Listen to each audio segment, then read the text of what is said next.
Well, good evening, everybody. It's a pleasure to be back. George Morgan here at your service. It's PSGL. It's Wednesday night. It's Spain tonight as well. Lots on the table, lots of battling. The title contest is still alive and kicking. And Jack, it's only taken us 10 rounds. We're on the 11th. It's all to play for.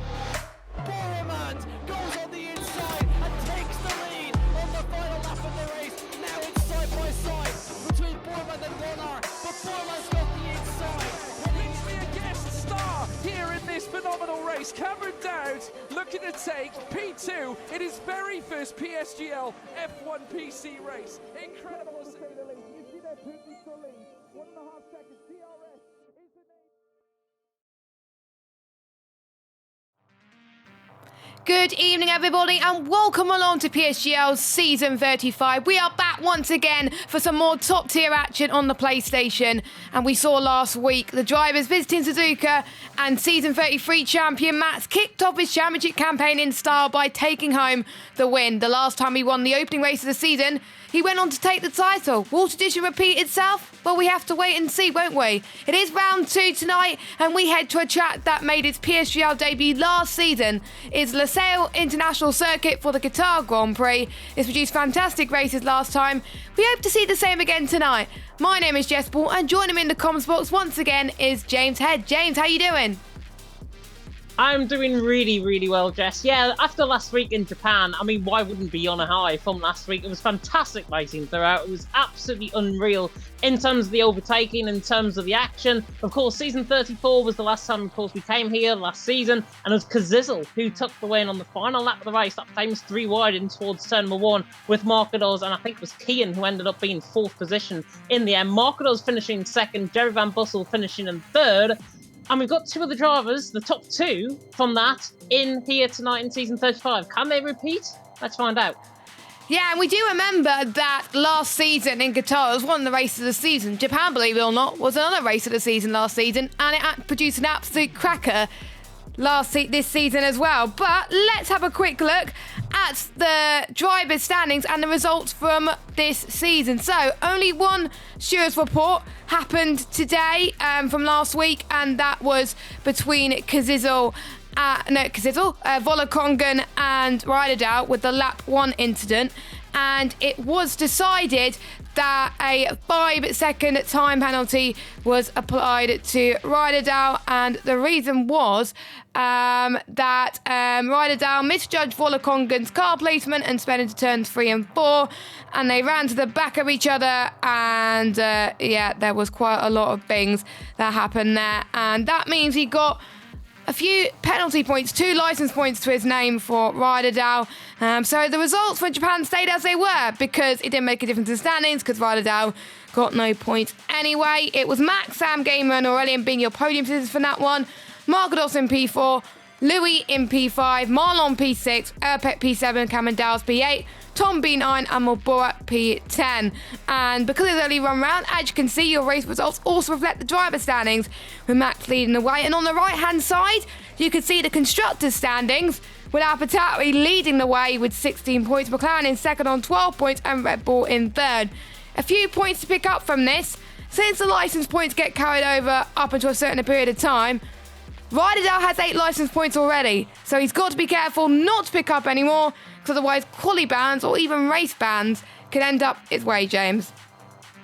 Yeah, definitely so. I think Ryderdale's going to tread on a little bit of thin water now, obviously with those 8 licence points coming his way. I know other drivers picking up licence points going forward as well, of course, carrying that on from last season. But Max, of course, took the win last week. Sam Gamer 2nd, Aurelian there in 3rd. To be honest, a very good result from Max, given how his form was in Season 34. It was fantastic to see him back on top, back to the Season 33 championship winning form that we saw. And we have to wait and see if he's going to be there once again here in Qatar. The drivers are just beginning to load up into the lobby. But one thing I'm going to point out, maybe, is Marcados. 4th position from last week, of course, at 8 points to his name. He is the man to watch out for, I think, for pole position and indeed for the race win. Marcados, please don't let me down. Yes, I predicted Marcados last week, James, and we all know what happened there, to be honest with you as well. But yes, the Lusail International Circuit such iconic in real life, of course, hosted the first ever Grand Prix back in 2021, and then hosted another one back in 2023 this year, where the country signing an additional 10-year deal to host the sport up from 2023 up until 2033. The fastest man around Qatar? Well, recently, it was Max Verstappen. It was Lewis Hamilton back in 2021 as well. Difficult challenges the drivers will need to negotiate today. Chat limits, we saw in the lower tiers today that a lot of people can pick up penalties due to track limit violations. Obviously, the tyres as well, important part of the strategy. We'll talk a little bit more about the strategy in just a moment, especially the high-speed Sector 3. ERS as well. I found it when I've been battling a lot of people around Qatar that it's hard to save my ERS around here as well. And another thing, final thing, crucial thing, fuel. It's a fuel burner, and putting in the minimum amount of fuel around here is definitely not enough. You've got to overfuel just a little bit, and you'll be able to tell who's putting the right amount of fuel with how much they have practiced. But we've got 20 cars on the grid tonight, and not just a full 20 cars. We've got every single full-time driver in the lobby for the first time. Who would have thought it, James?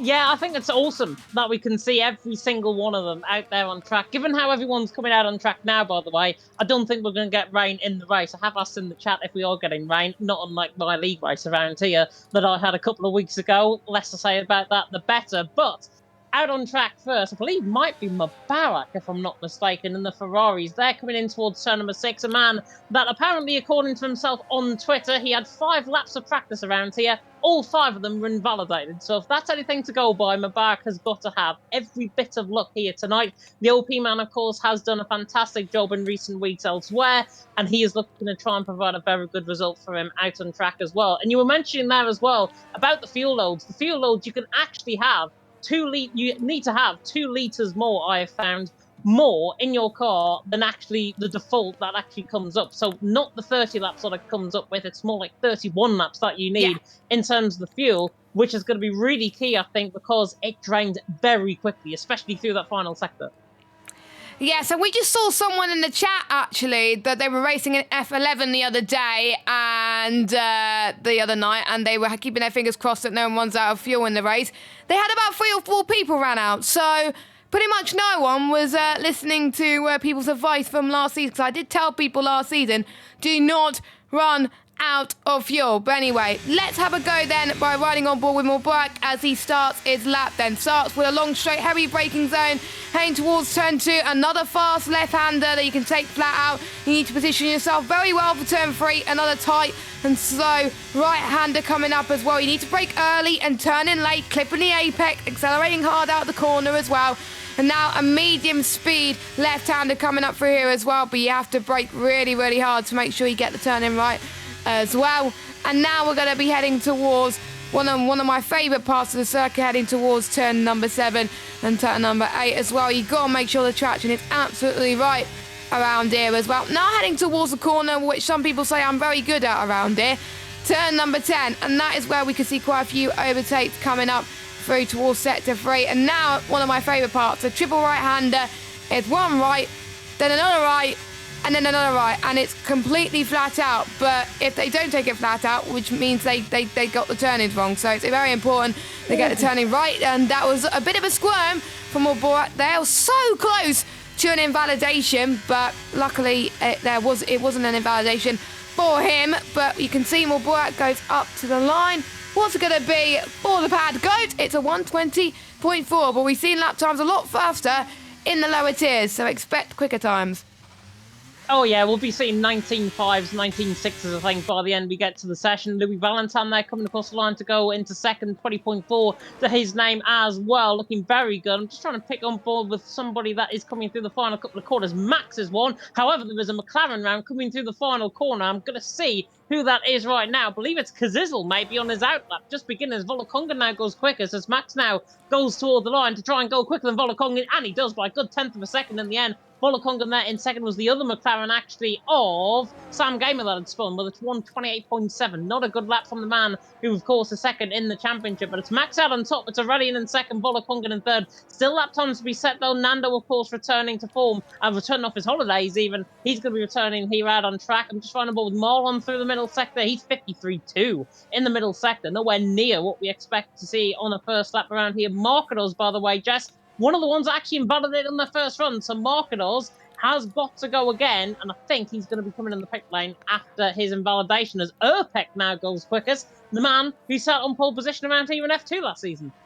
Yes, indeed. Your F2 champion, of course, got P2 in Japan last week, but didn't have the race he would have thought, but still got some points on his F2 debut, which was really, really great to see. Keke not doing too bad either. All 20 drivers were classified, even though there were a few DNFs at the end. It was enough, obviously, for the game to be like, you know what, we'll still classify you anyway. So it's out on top. Let's watch Kadidal then.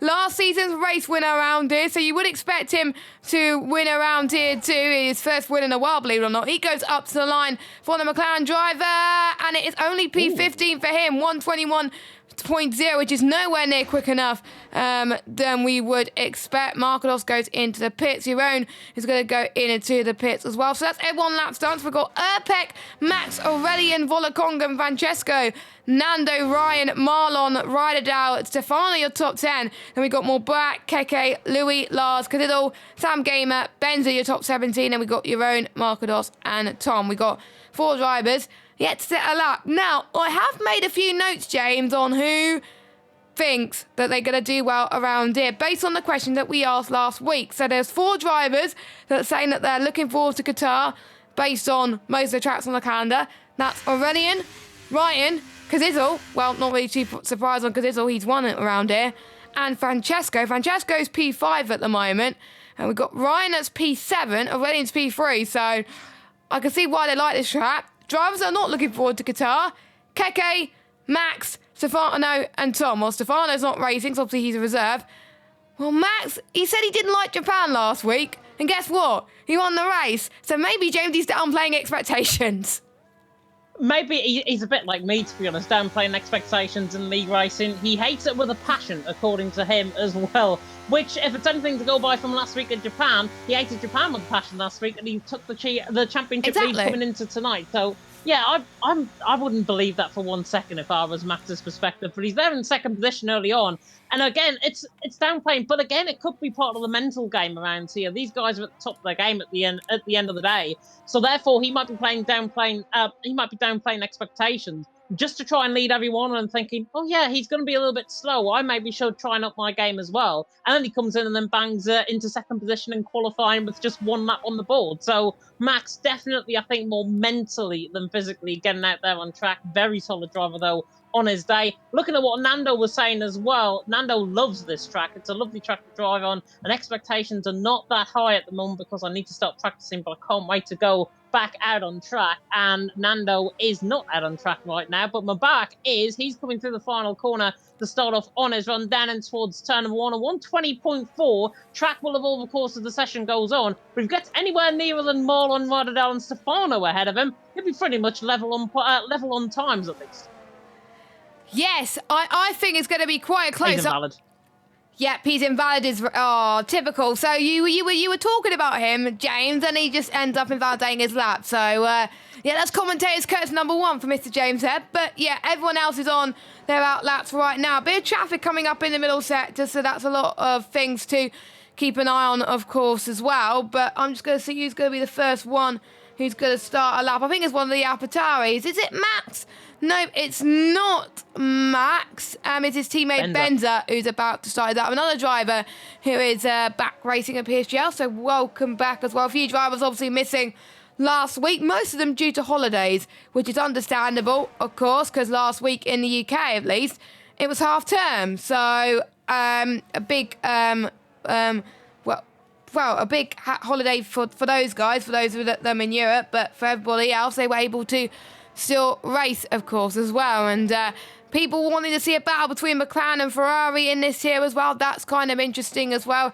A lot of people in the chat talking about other things as well. But we'll see what Benza does in the first sector as he passes the left-handers and right-handers, which are medium speed. 26.3 in the first sector, so he's purple out of the ones around him. Well, of course, Sam Gamer didn't have representative lap time, whereas Bender seems a little bit more confident, of course. He joined midway towards the end of last season into F1. Seemed to have found his stride there. I wonder if he's going to find his stride here in a full season of PSF 1-3 here as well, as he heads towards 10-10. Yeah, definitely. So Ben's looking solid, by the way. Max is 2,000s up slightly on his lap time, and he's coming through that middle sector now. 26.3 through that middle sector, 52.9. So Max is actually quicker by a tenth through that middle sector. Benza, though, coming back, 52.984 through that middle sector, compared to Max with a 52.940. So only about 400 to it right now between them, as Benza now comes through the final corner at turn 16, on the run toward the line, getting a little bit of slipstream potentially running down the straight, of course, slipstream ban, but he might just get a bit of a tow from the car in front to 20.183. Good lap from him. Max, though, going to go into the 19s, I think, but this lap, he doesn't. He invalidated out the final corner. 2.5 tenths down, ran wide, I think, coming out through the final corner, so that's unfortunate for him. Erpak, however, set the purple first sector out of everyone. 26.245 in the first sector, a good 10th up on what Max was doing. He's run wide slightly low, coming through turn number 7. So Erpak looking good. Aurelian looking good through the first sector. I'm just trying to see if there's anybody on a lap coming through the final few corners. Rodadal is in the Haas, as well as Stefano. Stefano looking quicker than Rodadal right now, as he now comes through the final corner in 12th position. Same lap time as the Haas. The Haas can't be split apart right now. Bulaconga now goes quicker, but Stefano now on the run to the line for OP. 20.49 thousandths down. Rodadal to the line. He goes 9, so he actually doesn't follow his teammate by setting the same lap time once again. But Bulaconga now on top. Erpak in second. Erpak, though, flying, and this is a 19 coming in from the F7R man. Here he comes, and he goes up to the line, does Erpak, as I was watching on board with the Aston Martins, and it is a 120.014, just a few thousandths quicker than Volakonga. And this grid is very close. I was watching F2 and F4 earlier, by the way, and we figured, was it going to get this close in such a tight and twisty track? But it absolutely is. Who is on a lap that could go quicker, James? I heard you go, ooh. Aurelian had no front wing. That's what I'm going ooh at. I think he's had a spin coming through the final couple of corners. He's got no front wing on the car. He was 2.5 tenths up coming through the middle sector. So he obviously hasn't made the mistake there. I think he's made the mistake coming out the final corner, and he's just spun into the wall. Unfortunate for him, 9th position. He's got one more crack at it, though, so at least there's still time in there for his lap. Yeah, so he's 10th at the moment. Of course, one of the drivers who said they want to do well around this track, and he's currently in 10th. But we spoke to him last week, didn't we, in the interviews? I think one of the only drivers we have spoken to in the interviews. And he said he was really happy with it. I absolutely loved his attitude. Still thinks he can potentially mount a charge in this championship, which is really, really great to see as well. And let's look at other drivers who we haven't spoken for as well. Volakonga likes the track, but it's difficult to overtake. But he's going to be wary of some DRS trains, actually. Marcos thinks it depends on a good qualifying. If the qualifying's good, hopefully something could happen in the race. And his main goal every race is points. But I'm sure he's going to aim for more than that, because he was vying for the title last season. Borat, where is he at the moment? He's going through Sector 2. Now, he's an interesting predicament, because he's pretty much out of sync compared to everybody else. Everybody else has gone into the pits, where he's still on a lap at the moment, unless the game is telling me that he's on an in-lap. But I don't think he is on an in-lap. Going through the triple right-hander. Here's number 1. Here comes number 2. And number 3, he's taking it a little bit tighter compared to his last round as well. That was almost an invalidation for him. Let's see how he takes the penultimate corner a lot better. He's going to get a bit of slipstream from the McLaren. I don't think the McLaren will be too happy with that. But as he exits the final corner into the start-finish straight, it's a very long run to the line, by the way. So that's what us commentators and drivers have got to keep in mind. Here he comes. Is it going to be pole? Nope. Only 16 fastest, but still 3 tenths shy of P1, which is absolutely insane. Let me get the temps up. 4 tenths separating the top 20 on this grid, and 3 thousandths separating the top 2, and less than a tenth separating the top 4. I think we're going to be in for a good race. I did predict it. Grab your gloves, everybody. It's going to be the calm before the storm. Not only that as well, Markadals and Sam Gamer have set the same lap time in 8th and 9th position, and then you've got Ryan in behind, only 3 thousandths of a second off, and then you've got Aurelian behind him, 7 thousandths off him. So there's only 100th of a second covering 4 drivers for 8th, 9th, 10th, and 11th. Final laps are going to be absolutely key out there with 3 minutes and 50 seconds to go on the clock. It's Erpak out on top from Volakonga in second. Francesco there in third. And Opek is a bit of a Qatar specialist, of course. He took the win around here, took the W around here, did him last season. And of course, joining F7R, I think is a very good move from LR to really develop his skill, develop him as a driver. And Opek is showing that right now. He is a specialist around here in Qatar. He's very, very good on this day. And Opek showing, even last week, Jess, he was showing really, really good pace in Japan up until I think he had a bit of contact in the final few laps, which put him down the field. But Opek there, deserving to be on pole position right now, but one mistake is very costly around here. Drivers have got to be very, very careful on deployment as well. I tended around here when I was going on my laps to actually save up a little bit of deployment coming through turns 1 and 2, then use that down the straight a little bit later on. Whether drivers are doing that, though, and whether they're going to follow B-Tech James here, remains to be seen. VTech James, I absolutely love to hear it, to be honest, as well. But it's time to get your predictions in the chat. Who do you think is going to be pole position for today's Qatar Grand Prix PSGL PSF1?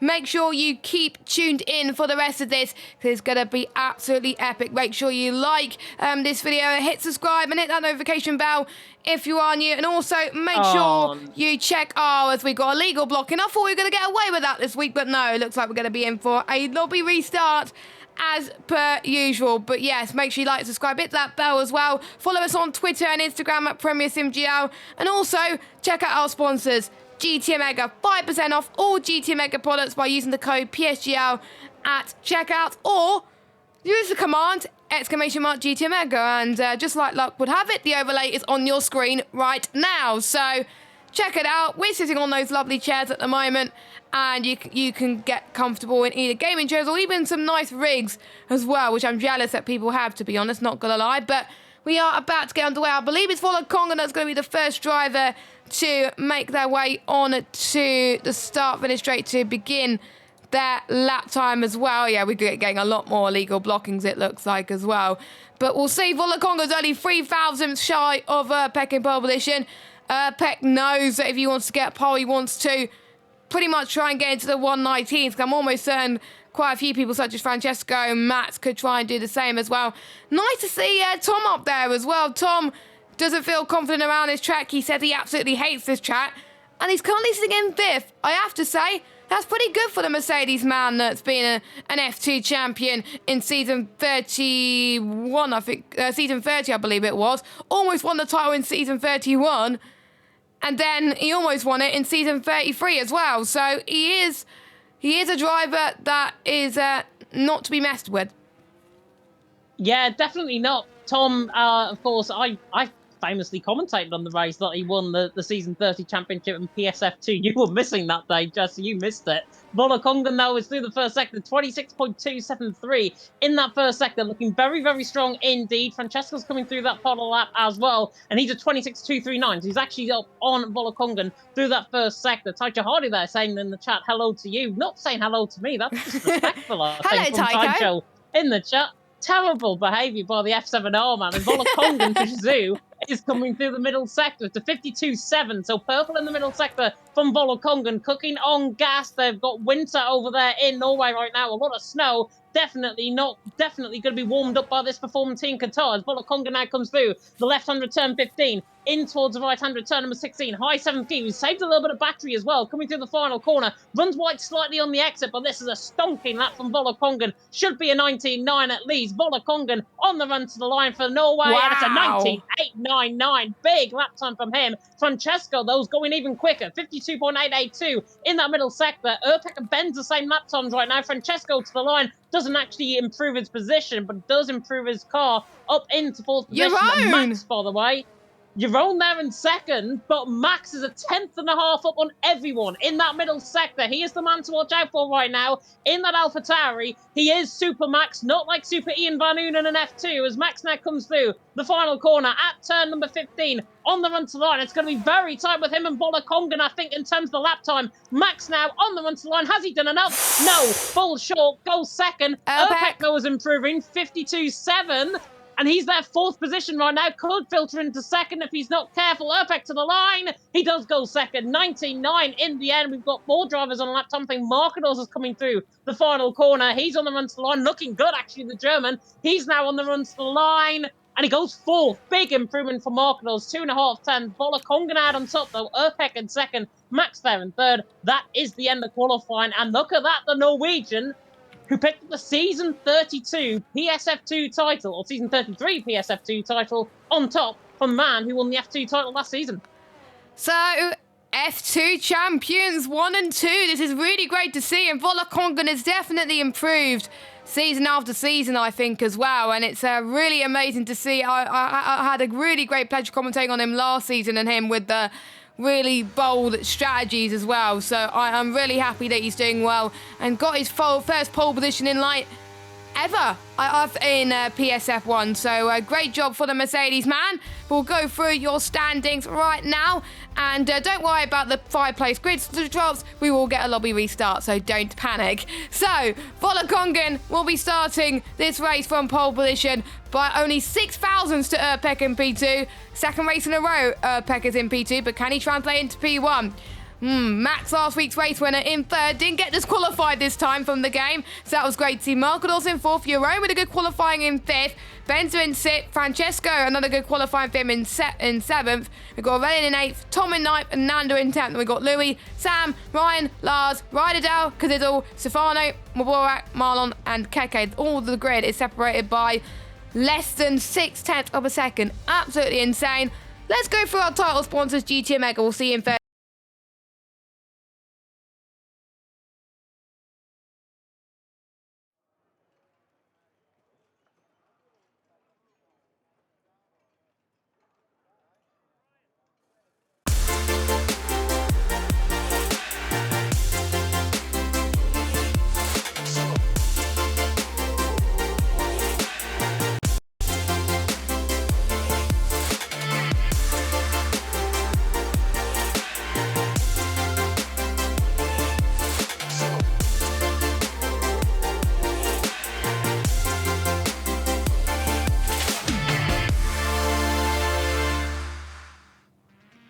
Hello guys, and welcome back to PSF1. We have got some great action around Qatar. Don't worry guys, we are going to be having a lobby restart, so don't panic unless the drivers say otherwise. But yeah, we are going to get a lobby restart. A lot of people are retiring, but it was really great to see Volakongan put out the lap like no tomorrow. It was between Erpek and Volakongan at the end as well.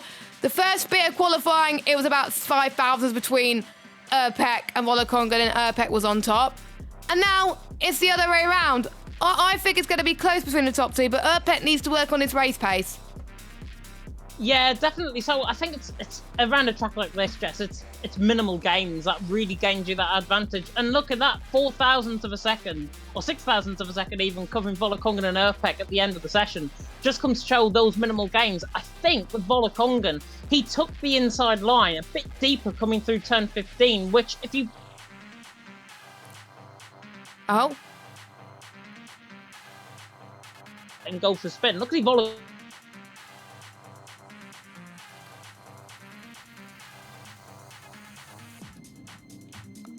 Well, looks like Discord is having a bit of a hissy fit. Not often you see, actually, Volakongan and Erpek, actually, in terms of their pace for first and second. And in terms of F2, Season 33 champions, Season 34 F2 champions, are qualifying a Season 33 F1 champion. Apologies about that. Discord was having a bit of a hissy fit as well, so it kept cutting off every few minutes there. But yeah, we do apologise about that. But yeah, those two got a lot to live up to. But let's talk about Aurelian. Qualified, well, finished in third place last week. Qualified, I believe, in 7th for the race. A bit of an unfortunate qualifying for him for his standards. And it's one of his favourite tracks. Do you think that he could improve a lot coming into the race? Because he said he can overtake around there. If he can overtake, I think that's one half of the parcel. DRS trains as well, going to be very, very key around here. So yeah, it'll be very interesting to see how he gets on, I think, out on track in terms of the overtaking. But if they get stuck in a DRS train, there's hardly going to be any overtaking out on track, because everyone's just going to sit there. They're just going to relax. They're just going to enjoy the ride and then going to wait for the big undercut that's going to come around 16, 17 laps into the race. But looking through some of the notes as well, Ryan mentioned as well, he doesn't really enjoy this track. It's all about the qualifying, so not his strength. Ryan then 13th position. Unlucky for some. He'll be buoyed though because he's actually got Sam Gamer ahead of him. Sam Gamer, of course, on the podium last week. If there's any gain from that, Ryan has got a bit of a grudge with Sam Gamer from other leagues. I'm not going to mention which one. But Ryan and Sam Gamer, 12th and 13th position. Watch out for Ryan in this race. If he can get that inconsistency out in qualifying and get that out of his system, he's going to be right there or thereabouts, I think, certainly for point score finishing the race. Yeah, I think some people will have that beef anyway in terms of rivalry in other leagues, in particular team events as well, when it's like team versus team. But this is not about team versus team. It is every man for themselves, and obviously them helping their constructors as well. Obviously, of course, we saw AlphaTauri leading the Drivers' Championship. Pretty much the top three in the standings in the Constructors' Championship were because, obviously, Max finished in P1. We had McLaren finished in P2, which was Sam Gamer. And we had a Red Bull that finished in third of Aurelian as well. So plenty of chances for all the teams to score big today as well, especially with all 20 full-time drivers in as well. So plenty of chance for both drivers to score some decent points as well. But yeah, I'm just going to keep my eye on a lot of things as well. Kazizzle, he's a bit lower down than I thought as well. And he won last time by quite a close margin. We were speaking about it before the race, weren't we? About it was going to be a close run to the line. Do you think it's going to be like Bahrain in pre-season a couple of seasons ago, where it was decided by a few hum-ups? I think it will be. I really think it will be. It's going to be all down to the final, maybe 3 laps of the race. Certainly in terms of the overtaking. I mean, we saw the final lap of the race last season. 3 wide down in towards turn number 1. Keane threading the pair. He went too deep in towards turn number 1, then Kazizzle got back past him and took the race win because he drained his battery and basically got everyone on the back foot in behind going on to the final lap of the race. So Kazizzle definitely going to be there or thereabouts. He had a little bit of a disappointing qualifying, I'm going to be honest, there as well. He's all the way down in, and I'm just trying to have a look. In 16th position, he's ahead of Stefano and ahead of Mabat. And to be honest, from Kazizzle's perspective, he does not want to be there. He's much stronger in the race around here than he is in qualifying. But that qualifying performance, I'd be honest, Jess, that doesn't buoy me with confidence if I am the man who won around here last season. Yes, just because you may do well in a track one season doesn't mean you could do well in a track another season. And it's about gaining that momentum, putting in a bit of practice. I know people may say, oh, I don't need practice, I've done it before. Take it from experience. There was one race around Qatar where I did very, very well, qualified second, finished fourth, and then I was about a second off the pace in another Qatar race, mainly because no practice. So it's important that these drivers put in the practice that they can to make sure that they can get the best results possible. And they probably would have started practicing Qatar the day after they race in Japan. They are definitely taking it seriously, and in particular, when the esports qualification could happen soon. We don't know when, so don't ask us before you raid us in the comments about that as well. Alex the G is just saying about Marlon is going to win this in terms of penalties. That is a good question, actually. It's good. Whilst we wait for the lobby to start, because we are just loading into the pit lane, who do you think is going to get the most penalties tonight, James? I'll be honest, I'd be very interested to see. I think Marlon maybe. Marlon is one for running out wide around this track. I think Max potentially could as well. I think he's going to struggle. If he's got a very low downforce setup, it's going to suit him very well. But if he gets literally one mistake and you could be out of the race around here, and one catch of the curb, you are literally going to be sent spinning if you catch a curb around here, because they are absolutely deadly. I experienced that in a full wet race around here, and put it this way, it was not fun. I got robbed of that race as well, by the way, which I'm just going to exclusively reveal on the PSGL stream. But Alex G also saying, I mean, I have the inside of info. He went karting against him last Saturday. Yes, he did, because he was in my DMs about that. And on the way here, he told me that he dislikes Qatar. So, good luck, Marlon. There we go. I think there's quite a few drivers that don't like Qatar, and I don't know why, because it's one of my favourite tracks on the circuit. There's one new track that I don't like racing at, but I love commentating on, and that's Vegas. Vegas is going to be, I think, one of the new F1 tracks coming up in a couple of weeks' time. It'll be interesting to see how the real-life drivers will be doing that. But that's going to be on the PSGL calendar coming up very soon, so make sure you stay tuned in for that one. Get your predictions in on who you think is going to win. What's going on? we're going to have to restart again. Why? Have they got the wrong settings? No. Keki's in the wrong car. Have you? Is it on Discord? Is it? It is. I'm looking at the chat now, and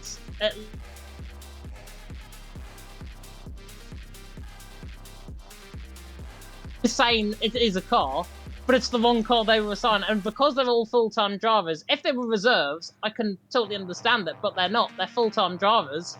So therefore, because people are in the wrong car, we're going to have to restart again. At least, though, this restart will be a lot quicker than the last one.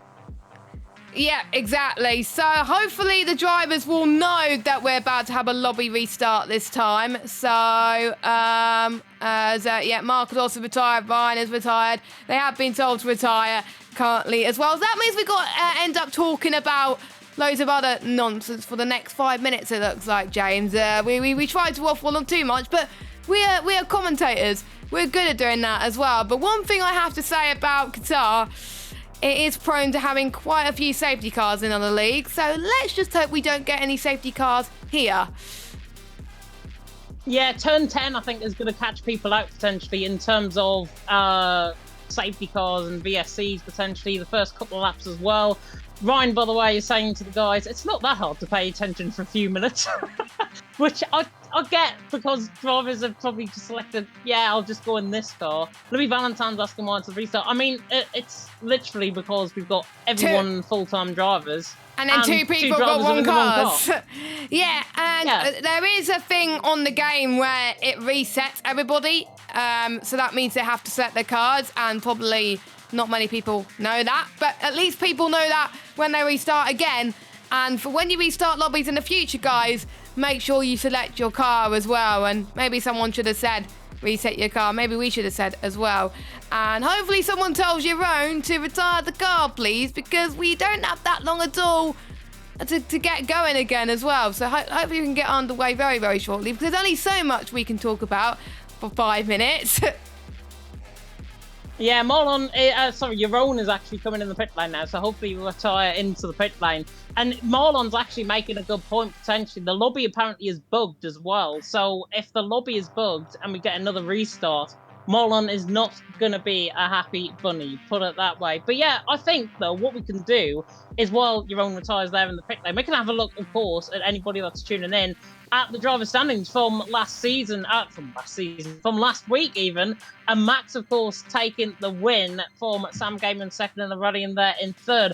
And judging by their qualifying performances, Max, of course, they're in third position, Sam Gamer all the way down in 12th, and Aurelian is in the middle of them, split there in 8th position. So, Jess, I'm going to ask you a question on this. What does that say about the top three from round one, and how they progress week on week coming into Qatar this week? Well, it is kind of like a twisty track in a way as well this week as well, with the S's section, the right-handers as well. So I think the ones that potentially have done well in Japan could do well around here. That's why Max was like in the top few in terms of drivers, in terms of the grid. Same with Sam Gamer, who finished second. Who's going to be starting, I think, well above that. And we got Aurelian, who started quite low, but he can overtake anyway. So I think it's going to come down to setup in terms of downforce as well. Downforce is going to play a big factor. Japan requires a lot of downforce, but Qatar requires a lot more downforce. So if you're good around a track that requires a lot of downforce, then I think you're going to do well around here as well. Hopefully the drivers can select their cars this time. And if we have to do a lobby restart again, I'm probably going to end up crying as well. So hopefully the lobby isn't bugged, because luckily I'm working from home tomorrow, so I'm not in a rush to get right this second. But like this is our second lobby restart, and there's no PSN issues, guys. There's just someone in the wrong car as well. So a lot of people pretending to be spectators, it looks like, as well in the game. But there we go. So it is perfect time for us to get the chat up and tell us your thoughts on who you think is going to do well today as well. So get your thoughts in the chat. Any big surprises, biggest thoughts, maybe first retirement as well, potentially. Hang on a minute. It would help if we get our camera screens up. There we go. You can see our beautiful faces. What was the question again? Sorry. I didn't ask a question. Did you not? Did you not ask a question? Oh, well. I can't remember. Neither can I. It's literally just gone above my head, I think. But what we can say is we're going to get started pretty soon indeed. It looks like the drivers are going to ready up pretty much immediately. Keki is saying in the chat, by the way, remember cars, guys. He was the one that forced the restart, so he shouldn't be actually saying this. He's learned from the mistake, though, which I think is absolutely key. Mubarak as well saying in the F1 chat, don't remember setup. So yeah, that's going to be interesting. If somebody readies up straight away, nobody's got a setup on, that is also going to be very interesting. But looking through the chat as well, and I'm just trying to pick up and see what has been said a little bit earlier on. Charlie mentioned a little bit earlier on about fuel around here, and I'm just scrolling back up. After doing F11 around here the other night, fingers crossed no one runs out of fuel in this race, had about 3 or 4 people run out. It is a very typical thing to run out of fuel around this track. I did talk about that. Yeah, as I mentioned in qualifying, I know from experience around here as well, actually driving on this track, that you've got to have 2 litres of extra fuel just to get to the end of the race, and that is literally on level fuel load. If you mess it up and go maybe, say, 1.8 litres extra, then you're not going to get to the end of the race. And if you go 2.2, then you've overloaded the car and you've got too much fuel for the start of the race. So it is going to be very, very interesting to see how the drivers get on. What I can say, though, Jess, is at least with my rambling on, as always, we're going to get going once again, which at least, as I said, is a quicker restart than last time. Exactly, because they know what they were talking about this time as well. So cheeky plugs for our sponsors as well before we head to the main event. GT Omega, our title sponsor for this season. 5% off all GT Omega products by using the code PSGL at checkout, or you can use the command !GT Omega. Click the link in the description. You can get some amazing GT Omega products. Of course, we're not the only thing that's streamed at PSGL. Of course, we've got F3 and F5 going on at the moment. Their races have probably just started, knowing them.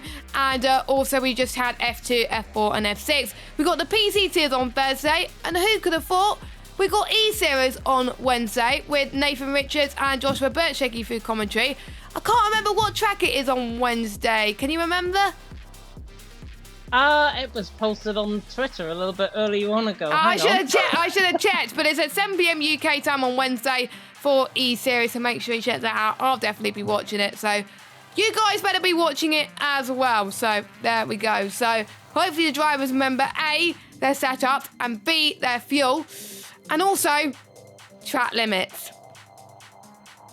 Yeah, track limits is going to be very, very key around here. I still haven't found what that track is. I'll try and get it before the end of the stream.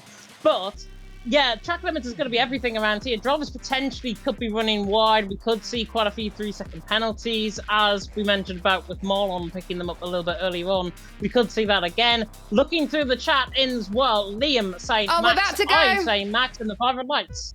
We're about to go then, the 5 red lights here in Qatar as Volakongan is on pole, Erpek alongside, and we are underway for PSF1 finally. Let's see who gets a good getaway. It is Volakongan, but Erpek to the right-hand side as they head towards turn number 1. Look at the Aston Martin and Marcus. He tries to get down the inside of Max through turn 2, which becomes the outside. Banging wheels between the AlphaTauri and the Williams then through turn 3 and 4. But Volakongan, a very good lead right now. Valiant trying to go down the inside of Francesco. Lovely stuff from the F7R drivers. They all make their way cleanly so far, but who knows, it could change in the space of a lap, as we've got Lars and Mulberg trying to go on the inside as well. A few people have been pushed off the circuit, but it is all A-OK so far.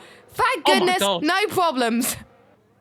Tom's just went around the outside of 2 people coming through turn number 7. That was absolutely remarkable. There's 3 wide in the background. Louis Valentin is going to be absolutely pinned on the outside line here by the 2 Ferraris. He actually gets to switch back on 1 because Nando's thrown completely out of shape. Brilliant start by everyone, by the way. There's hardly been any contact. It's just hard, aggressive racing so far. Volakongan leading the way. Erpek there in second. Max there in third. Big strategy calls as well. Everyone's on a set of hard compound tyres. Sam Gamer there on the back of Francesco, trying to go for the move, coming through turn 14 and get a bit out of shape there as a Canadian coming through that part of the lap. But everyone, I think, is clean through. There's a bit of a gap actually forming between Rodadal and Kazizel. But apart from that, everyone clean through lap 1. Volakongan leads. but for how long? Because here comes Erpek down to straight in towards turn number 1. Should just remain in behind, I think, for now, does the F7R man, and that's exactly what he's going to do, because he has to defend off Max to the inside line. In towards turn number 1, the defending champion! Defending championship leader, I should say, in towards turn number 1, trying to get the job done. He's into second, but there's contact, and Markados was the one that got caught up in that, and he's been caught up in another instant, because he's nearly caught in a spin. How on earth drivers have recovered that, I do not know. And I think Max has got an illegal overtaking penalty on the back of Erpek as well. Yeah, it looks like it. And I did see someone that lost a bit of his end plate as well. It might be Markados. He'd be dropping down the field. Yeah, it is Markados who's dropping down into 18th spot. Just look at the damage that he has got. And Francesco's got a 5-second penalty for illegal overtaking, which is not ideal as well. But it will be up to the stewards, of course. We can't really say much about what's going on, but that's allowing Volokongan to really increase his gap by a second. He's clear of DRS, and that is very key in terms of a track like this, because the slipstream around here could be very, very powerful if you can get close enough to a driver then. The one who has benefited from this carnage is Jeroen up into 4th spot as well, and he's chasing down Max for 3rd. It's the sister team versus the parent team for the final spot of the podium, and we're heading towards that 3 now as well. Oh, we got one of the McLarens looking very squirmy. That was Sam Gamer as Morborat overtakes him, but Sam Gamer's going to get a lovely exit in towards the final corner then. He's going to get the slipstream. Is he going to use the ERS? We are starting to see ERS deploying very quickly and deteriorating very quickly as well, which is not ideal.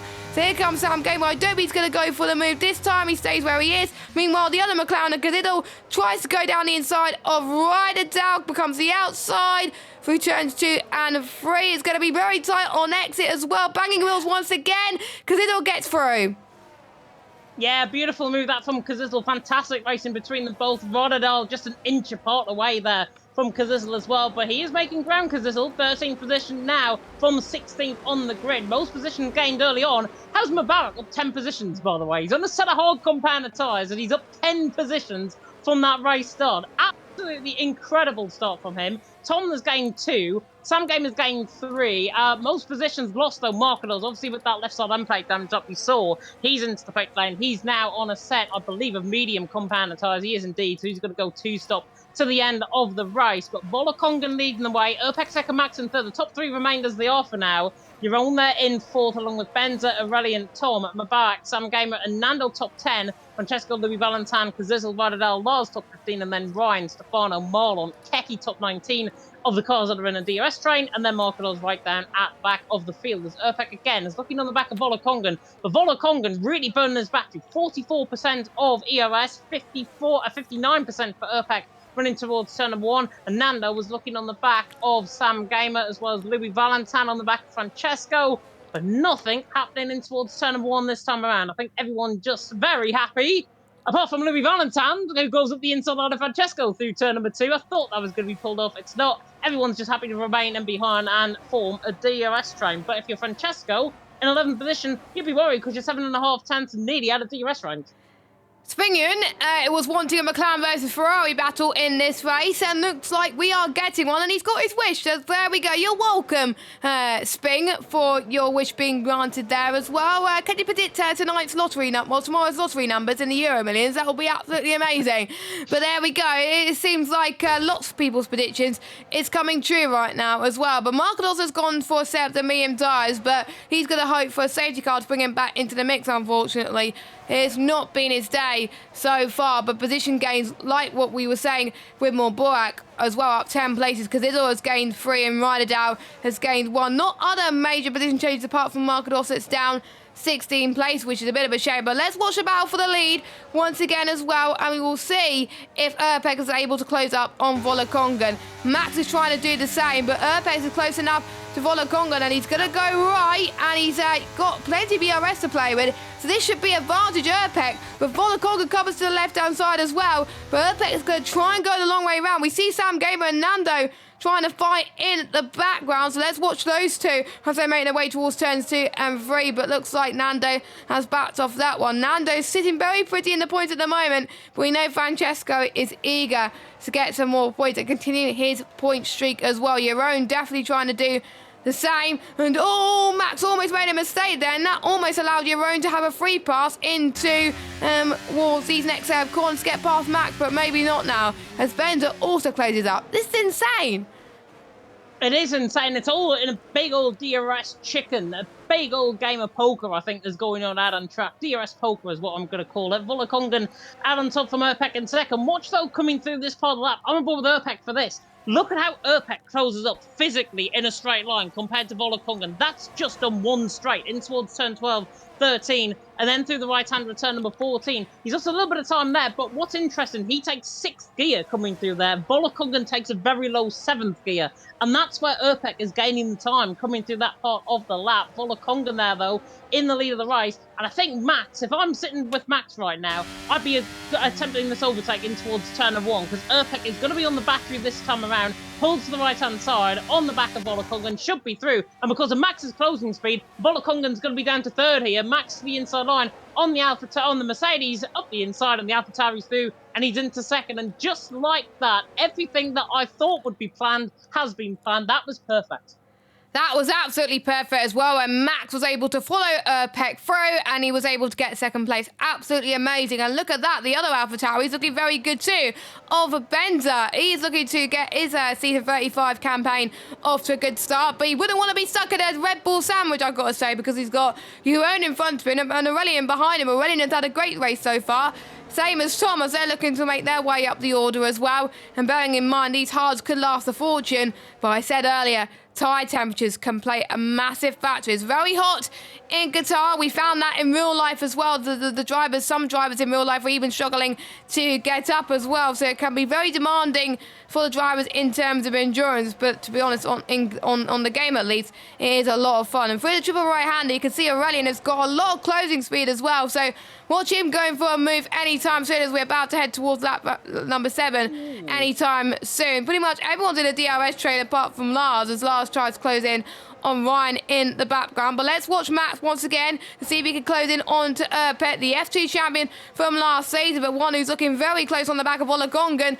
Is he Euron as he looks to try and go up the inside? Maybe not. How about Aurelian in towards turn number 1? Can he get past Benzer?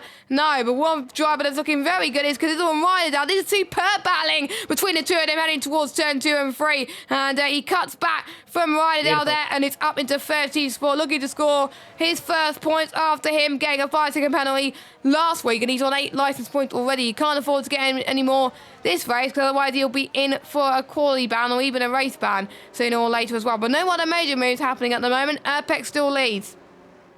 Yeah, Erpek still leads. Rodadon Kazizel, by the way, it's the 2nd time in 3 laps they've gone side by side with each other coming through turn number 1. Kazizel had the inside line through 1, but Rodadon had the loop on him, and basically that's why he ended up ahead coming to the inside line at turn number 2. But he has got a 3-second penalty overhanging him. Francesco's got a 5-second penalty, of course, for that yellow flag incident, that corner cutting, illegal overtake incident, whatever you like to call it, for Francesco there in 11th. Luckily, though, if we don't get a safety car, he will be able to use that up. Rodadal will not. His time will be out of the course at the end of the race. Benzer right on the back of Euron.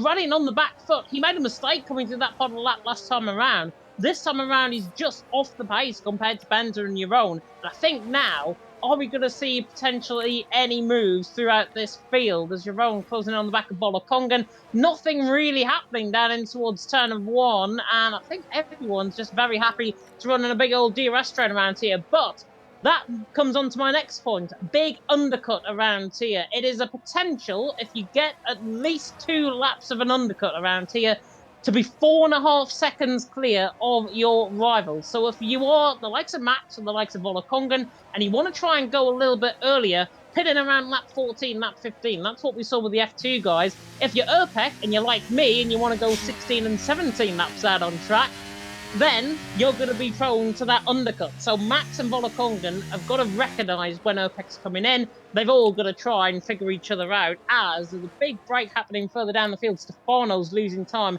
to the back of Ryan. But Erpek's leading the way is Mubarak's fun. I'm trying to find him on track, but he's at a moment. I think it was turn 9. I think it might have been by himself, unless he may have had contact with someone. But that is a huge shame for Mubarak, who was looking so good. He gained the most places out of anyone. But that's all come undone for him, and he's now got to wake his way up the field. But he hasn't lost that much time. And as we were saying, track limit warning is starting to come into play. Once again, Sam Gamer's just picked himself a penalty now. I believe it's the first 3-second time penalty. No, that was Wydadal that got the first 3-second time penalty.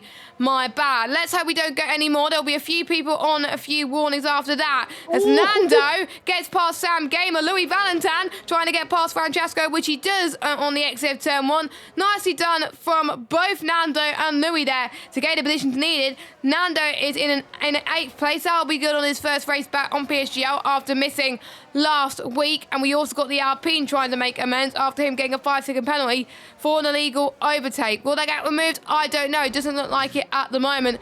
They're just all playing mind games at the moment. They're saving their battery as well. They know that they can't use too much EOS because it pretty much drains automatically.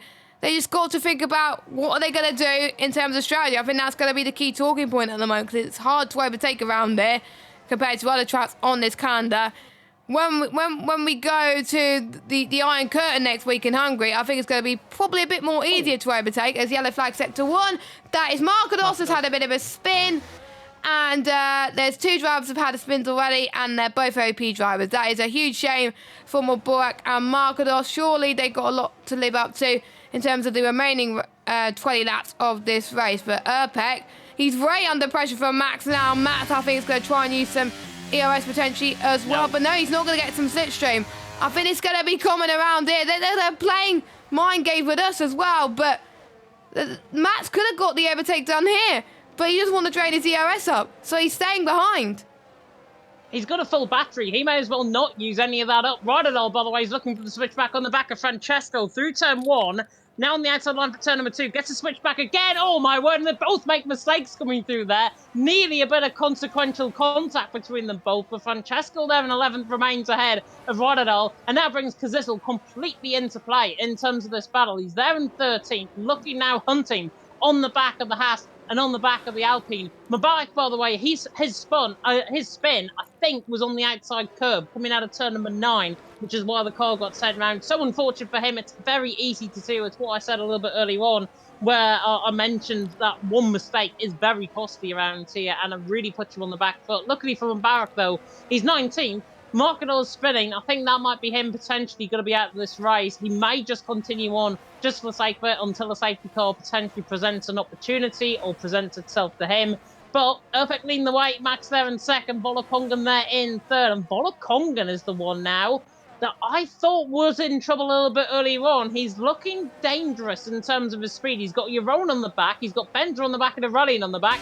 Helmut Marko right now is probably in the Red Bull or AlphaTauri garage right now, and he's probably rubbing his hands at the opportunity for 4th, 5th and 6th to be had out on track for the drivers to fight each other, which, unlike Red Bulls in real life, doesn't really happen. As Marlon to the inside line in towards turn number 1 does get the job done in Sifano. At least we see an overtake further down the field. But Erpek leading the way, Max in 2nd, Volokongan will remain as we are for now. But if I'm in Volokongan's shoes right now, I'd be very worried about what's coming from behind. Yeah, and don't forget, we also got Max in P2 as well. So he's in a triple, quadruple, a Red Bull AlphaTauri sandwich. And Jerome's almost hit the back of Volokongan there. Volokongan is struggling a little bit in these tight and twisty sections in towards the beginning of the 2nd sector, which is not ideal. Volokongan's got to pick up the pace. The top 2 are pretty much running away with it. So I think it's going to be between Erpek and Max potentially for the race victory, unless Volokongan is probably better on a set of the medium tyres. They can save their battery as well. Let's keep an eye on this this sandwich to see if they can make any of it, of course. We've got the F7R guys of Jeroen and Aurelian. We know how quick they could be on their day. Aurelian, of course, got a podium last week. Jeroen, we haven't seen much of, but it's great to see him fighting for the podium as well. He likes these circuits like this. As Tom picks up a 3-second time penalty, it won't be the last we see of time penalties for a while, I think, as well. Max, I think, is going to do what he usually does and not try and get the slipstream and stay behind. Well, the Congan, though, he's probably going to be more worried about Jeroen behind him as well. Oh, Max almost got Erpex once again. I think it's going to be 2 laps time before Max goes and makes a move, I think. Or maybe he could go for the move now. Erpek, I think, is struggling on his tyres. I think Max is better time managing compared to Erpek. Watch out for the man in 19th position, by the way. Jesse's in the pit lane. We're back on for a set of medium compound tyres. It was 3.4 seconds off the back of Lars coming in the pit lane.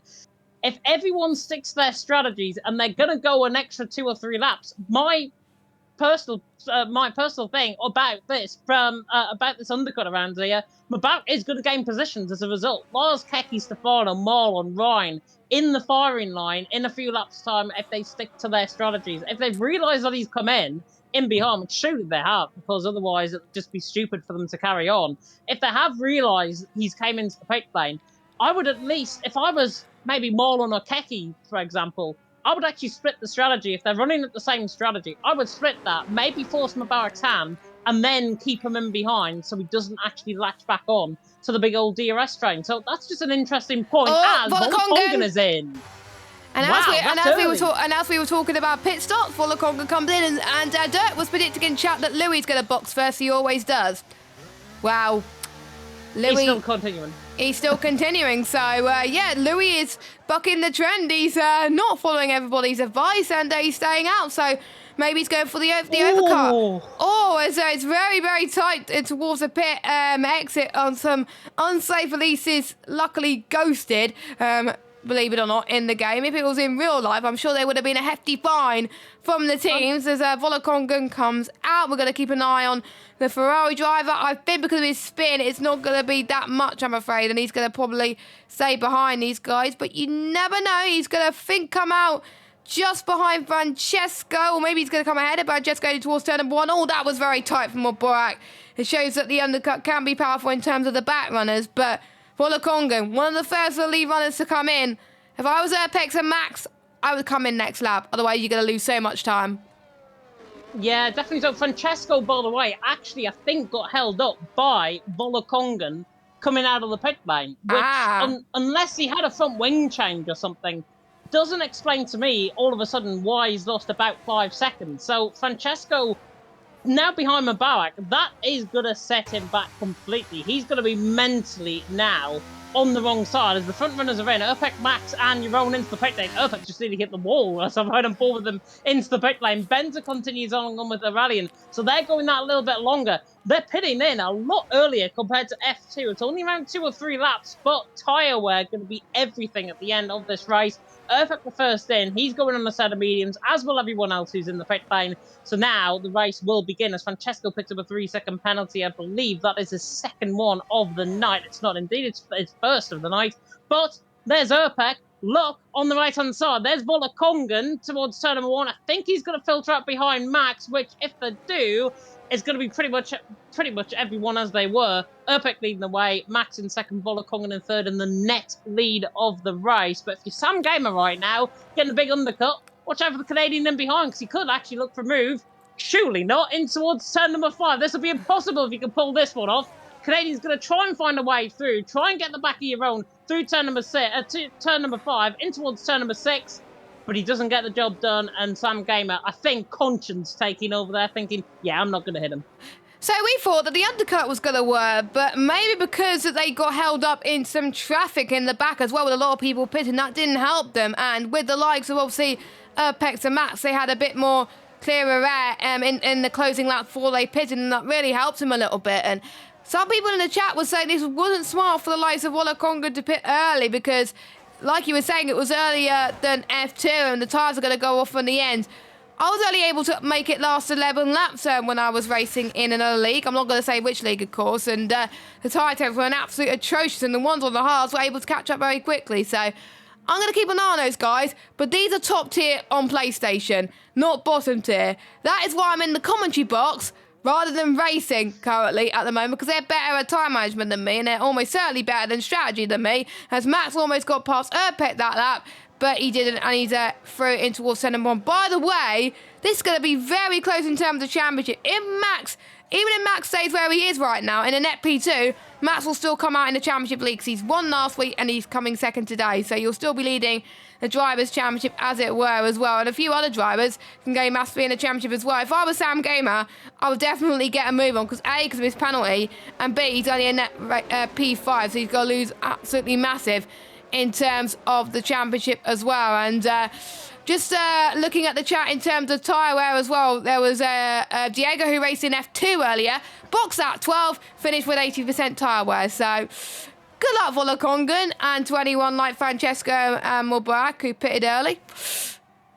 But then again, that's actually driving me a little bit on to saying this. EML, but actually, no, on a Wednesday, not the league that I've just mentioned, on a Wednesday around here in Qatar, somebody decided to pit in, I think, lap 10 and end up with 95% tyre wear at the end of the race as a spinner, and that, I think, is Lars through the final corner. Lars has spun, coming through the final corner, dangerously rejoins the track. I think everyone got away with it, though. He's now letting everyone through, which, fair enough to him, is the right thing to do, but he's missed the pit lane, and that's going to be him going for another lap, and that is going to be his race completely and utterly ruined in terms of the overtaking, as now he's just letting everyone through. Fair enough. Nobody's coming out of the pit lane ahead or behind him, apart from Ryan, who has to avoid him coming out of the pit lane. F7 and OP playing their games once again, looking into tomorrow night. But Erpek leading the way for Max in second. Volokongan there in third. Pretty much remained as we are. The only big undercut that really happened was Sam Gamer. Sam Gamer, I think, only gained a position, but it's the big undercut that we saw from him. Zozo was the one saying in the chat that he finished with 80% tyre wear by pitting lap 12. Yeah, drivers are going to be very, very hard. It's about an average around here of 6% a lap that I've tended to go on. 6% a lap around here on a set of medium compound tyres. So you think about that, the tyres are going to be pretty much towards 60% worn 10 laps into their stint, with, if the maths is right, Zozo pretty much spot on in terms of when they pitted. Yeah, so well done with the calculations there as well. And by the way, let's hope these drivers don't go on to softs earlier, because optimally, for me, only lasted 4 or 5 laps before the mediums were the best tyres. So there we go. So they're going to hope that they can stretch these mediums for as long as they possibly can. Make sure you like this video. Hit subscribe and hit that bell if you are new. If you're liking all of these streams, make sure you follow us for more stuff on Twitter and Instagram at PremierSimGL. Pretty much we're going to post there when we stream as well, and all the other things that are going on PSGL related. So make sure you stay tuned in for that. Of course, we've got E-Series on Wednesday. But Max 2 tenths behind Erpek as Lars has retired in the pit lane. He decided he's had enough, which, to be honest, James, I'm not too surprised with. So that is our first retirement ever in season 35. That makes ours our first proper retirement, our first DNF in the standings at least, which is not what you want to add into the record books at PSGL, I have to say. But yeah, that was unfortunate for him. But that means there's 19 drivers that can still fight for the win. Not Markados, but if there's a safety car, he could get back in this. But technically 18 drivers, still in one DRS train, could fight for the win. Fasten your seatbelts, ladies and gentlemen. We're going to be in for a crazy ride. Yeah, and do you know what, Jess? I think we could see an actual split in this train. Nando is the one that's struggling. He's run out of battery completely.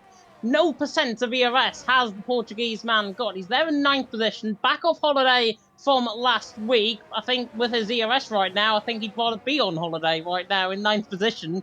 But Louis Valentin is in behind. He's got 5% battery as well, as Benz is going to look for the move on Sam Gamer in towards turn number 1. He's on the outside line, in towards turn number 1. Is he going to think about getting the move done on the Canadian? Switches back to the under, coming through turn 1. This will be a brilliant move. He pulls this off to the outside line with his 2-lap pressure tyres. Gets the switch back, coming out of turn number 2. He sold the dummy to Sam Gamer. Now on the outside line through 3. In toward the double right of turns 4 and 5. And Sam Gamer having to really hold on tight. Benzer switches again to the inside line. He's now offline coming through turn number 5. And he's not going to get that job done. Sam Gamer remains in 5th. But Benzer, try as you must, he will get the job done. If he puts Sam Gamer under pressure like what he did, he's got the tyres. Bender's certainly got the pace. He is definitely one to watch out for if he can save that ERS a little bit later on in the race. Yeah, watch out for these guys as well. They're absolutely hunting down for potential podium position. And all there was a bit of a squirm between Benz and Sam Gamer. That was very close to contact, and that was very close to a big incident. Luckily, it wasn't. Fingers crossed they have not got any damage whatsoever. That's also going to invite the likes of Tom and Aurelian closing up to them as well. Look at the speed of Tom and Aurelian are carrying on as well.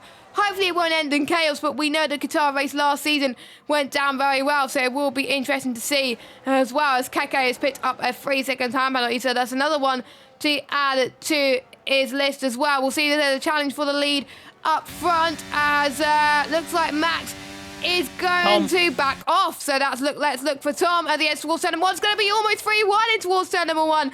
Tom to the left-hand side he goes, and that was absolutely beautiful. Bender trying to do exactly the same thing, follows Tom round, But Ben's just like, nope, you're going to have none of that as they head towards turn 3 and 4. Still keeps that line as well. He's going to try and get past Sam Gamer. Yellow flag, that's Francesco that's off. Francesco that's spun round. Unfortunately, it's a very bad day for the Alpines today. They're going to be near the back, unfortunately. Margados comes in. Fair play to Margados for still racing, even though he's near the back of the grid, because you never know what could happen. But, wow, this was intense racing. Tom took advantage of it. Fair play, Tom, despite his penalty, of course. Yeah, he did. Tom absolutely took full advantage of that. Took 2 for 1 down in towards turn number 1. And he's still got battery to play with as well. Tom, I was going to say this in the first half of the race. He had pretty much 80% of battery. And I thought he was looking dangerous then. And he's now in 5th position. And what I think he's going to try and do now is back up everyone in behind. Because Volokongan's obviously ahead in 3rd. Prioritise him rather than himself, which could be a very good thing for the Mercedes team as they're going forward. Of course, they're in the same team. They're in the same esports team as well. They're bound to be in the same parties. They're definitely going to be looking as Max is closing in. Again, on the back of Erpek in towards turn 1. Max is definitely not going to go for this move, by the way. I'm absolutely convinced as Keki is sped into the pit lane and he is out of the race as Aurelian tries to go around the outside of Sam Gamer. Sam Gamer on the inside line now on the outside for turn number 2. Watch out for Benzer in behind as well. Could get a 3rd round fight, it seems, between Sam Gamer and Benzer again. But in the end, Sam Gamer remains behind. But Aurelian now ahead up to 6th. Sam Gamer there down in 7th. That yellow flag for Keki, by the way, is for him coming, or his ghost car coming out of the pit lane. But Max is applying that pressure to Erpek. Look at him. If you are Max right now and you're sitting on 100% battery, you'd be hardly breathing, I think, at this stage, because I don't think he's taken a breath since we've gone lights out. He's got 100% battery. He's on the back of Erpek. It's just a case of a stroll in the park right now for the TF10, man. It's very impressive. Yeah, it is very impressive, and I have to say, good job on Max for making sure that he keeps within Erpek's slipstream, even with 100% ERS. This was one of the challenges coming into this race, was ERS management. Don't use it up all at once. Even if you use the slightest amount of ERS, you're not going to have enough to last until the end of the race, and Max took that advice and feedback quite literally, so he hasn't used that much at all. He's going to be using something now, and I think he's going to use the same technique as before, but I wonder if he's going to go for it this time. Oh, he's thinking about it. He's going to go for lunge. He is going to try and go for lunge towards turn 1, and Erpek closes the door there.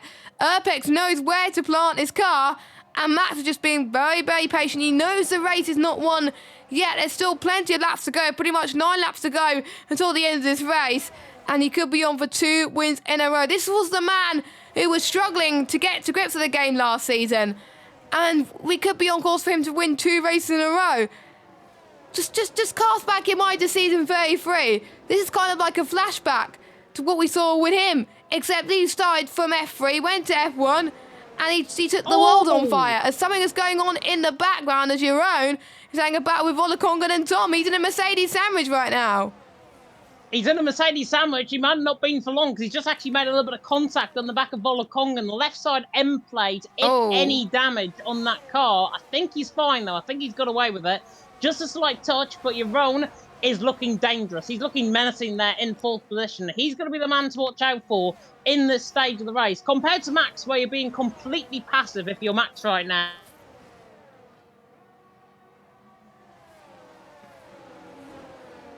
And you'd like to imagine in the next couple of laps that'll show him P3 and then down towards P2. And do you know what? I think we might get this right now. Running down the straight as Max is actually going to go for the overtake for the race lead. My word, what are we seeing? Max to the inside line in towards turn 1 gets the job done. Volokongan trying to look to the inside line and Erpek doesn't get the job done, but you're rolling on the switch back. He spins. How on earth has he recovered that? That is a brilliant recovery from the man in 4th. Tom, how on earth? As Tom is now on the back of him, he's not going to get the job done. How on earth Yaron recovered that, I do not know. He's getting 4 chocolate chip cookies coming his way from me. He's doing a great job there to keep the car control. If that was me, James, I would have spun there and hit a wall. Yeah. So that is why, again, we're in the commentary box and they're racing because they do a better job than us. But yeah, fair play to him. He could still be on for a podium here as well. He's just got to maybe force Volokongan to potentially get a penalty or anything like that, but obviously not on purpose, but try and find some ways to put Volokongan under pressure a little bit. You can see, look at the gap that Max is pulling away. 7/10 of a second. I wonder if the first few laps of this stint, he was saving tyres, knowing on what he could have done. And now he's pushing, whereas everyone else behind him was pushing. And that meant Max is able to increase that gap a little bit. Or maybe Erpek can challenge for the win. Let us know your opinions in the chat. Quite a few people in the chat earlier were predicting Max for the win. Your predictions might come true as well. But there we go. As Alex was saying in the chat, I don't know, Jess James is an all-time race winner this season in a league that must not be named. But there we go, as Max and Erpek not challenging up in that regard. But Sam Game as well on the back of Aurelian, but again, not close enough this time around. No, he was looking on the back there of Aurelian, and you may as well stick a nose up the inside line, because it never know where it might lead you to. Might lead you to gaining position at the end of the day. But Sam Gamer has got to be careful, because remember, he's got that 3-second penalty, so has Tom. Rodadal's got 9 seconds worth penalty. We were saying Marlon was going to be picking up the most penalties. Rodadal's definitely taking that crown right now. And Francesco's got 3 as well. And of course, he had that 5-second penalty for corner cutting, which is why he actually lost the time later on. That has just picked me on that 23 out of 29. Yeah. No, I'm not stupid. I've just remembered that. Max out on top, though, for Murpek in second, Volakongan there in third. Max is doing so well. I think, though, I'll be honest here, he's taken the playbook right out of F7R right now. He's seen what Kai Pearson and Reece Linton did around here in a league that must not be named, but you'll know which league I'm on about. Max has fully taken what they've done in their race in the team event, and he's literally read every single part of that race, and that's exactly what he's doing. It's like a Reece Linton Kai Pearson performance right now for Max. It's looking good. Erpek, though, is coming at him down and towards turn 1. I don't think he's going to get the job done. Somebody that might know is Nando on the back of Benzer in towards turn 1. Again, he's not close enough. But Max leading the way. It's looked very passive from him right now. He's got the advantage. He's got Erpek there on sort of half the back foot. But Erpek now, all of a sudden, he's beginning to gain EOS back. He's now going to be on par with Max. So they're pretty much going to be even towards the final 5 laps of this race, which, for me, one thing, both season 33 F1 champion and last season's F2 champion about to do battle in Qatar. I'm looking forward to this one. I'm looking forward to this as well. And did you say, James, we could have a scrap to the line and maybe decide by a few hundredths of a second? Oh, we will. We will. We will. I think we will. I think we will as well. And someone is saying in the chat how the Max play more Fortnite than F1 and hate the track and is still going to win. I don't know, but we were talking about this before the race. People saying, oh, they hate Qatar doesn't mean they're going to do bad around here. Quite a lot of people that hate tracks may practice on those tracks more than the tracks they like. And that's probably why Max is doing well right now. And maybe he'll probably say in his interview that if he does get an interview, oh, I like the track now. And he may do rubbish in the next race in Qatar. You never know if we do a race there next season. Probably not, because we've done this 2 seasons in a row. But yeah, sometimes that's how the mind works sometimes. There's a few tracks that I've done rubbish in, and what I think I hate, and I've done well in. So there we go. That's just how the mind works sometimes as well. But lap 25 to 29, Max still leads. Erpek in second. Volakongan in third, Jeroen in fourth, Tom in fifth, but he's got that time penalty, so it'll be a run-in, it'll be a net P5. That will still be a good result, and they'll still be in a good position in the championship as well. Ryan, unfortunately, is not within DRS range, so it's really the top 11 that can still go for this race victory on track, so we'll have to wait and see what happens there, as it's just a lovely track that's designed by Codemasters as well. Absolutely brilliant stuff as well, but I wonder if Erpek is being a little bit nervous right now. It's his second race in PSGL PSF1, and he could be on course to be taking a win in his second race after racing in F2 last season. That will be absolutely incredible for him as well. And it just goes to show, like we talked about for the last few seasons, even when James wasn't around, the skill level is just so close between all the tiers, all the no assist tiers in PSGL. It's just absolutely insane. It's just about having the luck on track, it's about having the strategy, and it's about having the skill required as well. There could be one driver in the lower tiers that could be getting a good result here right now. You never know. Yeah, definitely so. And to echo that, I think if I was in the F1 field right now, I'd be like Markados down in 18th position, about 40 seconds off the back Yeah, of same. Mubarak. But Markados doing a fantastic job. He's still staying out there. He wants a safety car. There's hardly going to be any, because hardly any people's made a mistake, let's face it, in this race. But Max leading the way from Erpek there in second. If I was in Max's shoes right now, I'd actually be a little bit concerned for the first time in the race, because Erpek is there in behind. Look at the ERS now between them both. Pretty much even Stevens. Max has got 3% more of ERS compared to Erpek. Erpek, looking through the corners, is quicker than Max coming through the corners, especially in this late stage of the race where he might be running slightly less fuel than the car ahead. Erpek there has got to realise he's got to, I think, apply the pressure coming through these final couple of corners, through 12, 13, 14. That's exactly what he's doing. He's so quick coming through this pod. Might be setup related, might be less fuel, but whatever it is, Erpek is gaining on Max through that part of the track. And then through the final corners where the straights happen, Erpek is again on the back foot. He's 5 tenths behind. But if I was him right now, I'd actually go for the move in towards turn 1. Put Max under pressure for the first time in this race and about to really fight. Is he going to do it? Closing in. He's not going to do it this time around. But Maybe next lap. if I was in Erpek's shoes, yeah, because this is on a little bit of a delay, this stream for Erpek, I think, needs to go next lap, put Max into a bit of a mistake, and maybe even try and get a gap. Because Erpek is capable. Max, though, whatever he's got up his sleeve, is going to try and be very defensive on the back of Erpek. Regardless, hopefully, this is the final 2 laps as Max makes a mistake coming out of turn 5. Yes, and this is the mistake that Erpek wanted to see as well. He's even closing up by just a few tenths now, and this could be the shot he needs to be getting his first win in PSGL. Max looking on course to be winning a second race in a row, and that will be really great despite the troubles he had last season. He was near the bottom of the standings last season, and that's how poor a season he's had in PSGL in season 34, but in season 35 it's more than ideal, and Marcos has realised we're not going to get another safety car. Understandable, he is retired from the race, but fair play for him giving it a good go and staying out for as long as he can, because you never know there could be a safety car. But fair play, guys. I don't think we had a safety car last season as well here in Qatar, which shows how much skill these drivers at PSGL, PSF1 definitely have, and we're looking forward to the rest of the season. Not looking forward to Hungary as well. We could see loads of safety cars there, but you never know. They could prove us wrong as we're heading towards lap 28. If I was Erpek, I would go for the move right here and right now. Oh, nope, he's not. I think he thought about it too late, and Matt closed the door very tightly indeed through turn number 1. And looking at this, Volokongan is catching up as well. And almost hit back of Jeroen once again. Those two, I think, getting so close once more. If they're not careful, they could get damage. They could get punctures as well. Volokongan, I'm right on board with him right now. His rear left tyre is completely shredding in terms of blistering. It must be about 75% that he's on right now, the Norwegian, because he can't keep up with the front 2, and that's going to put him completely on the back foot. So Volokongan and Jeroen and Tom and Aurelian, I think, are the ones to watch out for. They're in 5th and 6th position. They're not going to be 5th and 6th, as we see Francesco actually going for a set of soft compound tyres, going to go for fastest lap.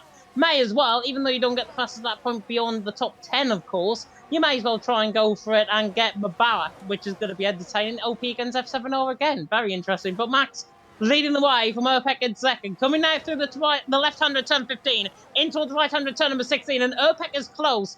Very close on the back of Max. Now coming through the final corner, he's now going to apply all of that pressure. The XNLR man, the now F7R man, now on the back of Max in towards turn 1. Max is going to let him go in towards turn 1, and Erpek will lead down the straight in towards turn 1. He gets the job done for now, but Max is going to try and hold on. Volokongan holding on for third as well. Jeroen tries to switch the inside line. Sam Gamer and Benz are getting the elbows out in behind. You can tell it's the final lap of the race, Jess. Erpek leads the way. Max in second, but Max has got more ERS than Erpek. Erpek's trying to put him on the back foot. Not for long.